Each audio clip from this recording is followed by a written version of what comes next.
And now it all comes down to the main character herself, Sarah Crew. Like I said, this story really is about Sarah's character development, and both Sarahs are characterized a little bit differently.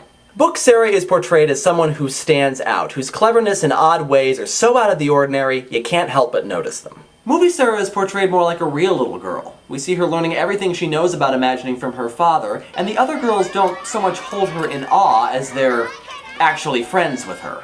Movie Sarah is also a little more active in fighting against her misery, while Book Sarah just kind of psychs people out. But that's a little more consistent with the princess theme. We see that Sarah wants to react to these people, but it's remembering that she's a princess that keeps her from doing so. And I really do like the scenes where she does this, especially with Miss Minchin, because Miss Minchin knows that she's being acted against, but there's not a whole lot she can do about it. And like we said before, Sarah's relationships with others are developed a little better in the movie, particularly her relationship with her father, which the book does very little with. Sarah's pain over the death of her father in the movie is truly heartbreaking. But it's heartbreaking in the book too, just for different reasons. One of Sarah's defining characteristics in the book is that she rarely, if ever, cries. She doesn't even cry when she hears of her father's death, she just kind of disappears into her own grief. This makes the few times when she does break down and cry that much more powerful. There's one particularly good scene where it could be argued that Sarah hits her lowest point. Sarah has just had a particularly hard day, and she's talking about it with the one thing that she's been allowed to keep, her doll Emily, who she's talked to before, pretending that Emily can hear and understand her, even if she doesn't talk back.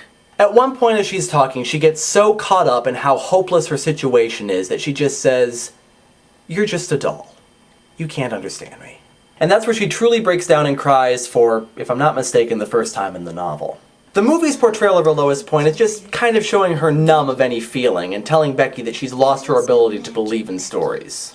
And don't get me wrong, that portrayal is heartbreaking as well, but it's really the only time that we see her at that low point, while the book has her recovering in spurts and occasionally becoming lonely and depressed again. In general, the book portrayed her misery and despair much better, and it also showed us that Sarah isn't a perfect person by any means. Movie Sarah, while being portrayed more like a real little girl, is also portrayed more like a typical heroine, fighting and messing with Lavinia and Miss Minchin, but not necessarily showing us any of her own faults.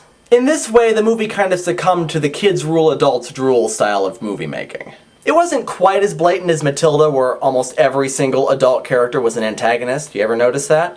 But the stigma was still definitely there. The whole point of the book is to ask whether Sarah would be the same person if her circumstances were different, and the book shows us that this is not easy to do. Sarah is not perfect by any means. She's not always strong, she's not always courageous, and she sometimes slips back into that feeling of worthlessness. But when she overcomes this feeling over and over, it's like she's winning another battle in a long-fought war. So while I love both Sarahs, and I think that Liesl Matthews did an excellent job of portraying this little girl, it's the book Sarah that I feel more of an attachment to, which makes her the better character.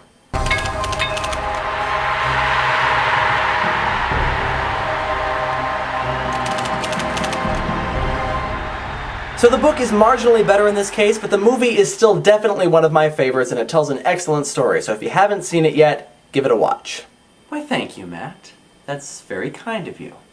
Hey, I'm willing to admit when a movie is good, provided that it's understood that the book is better. Uh-huh. Yeah. Just wait till the next review.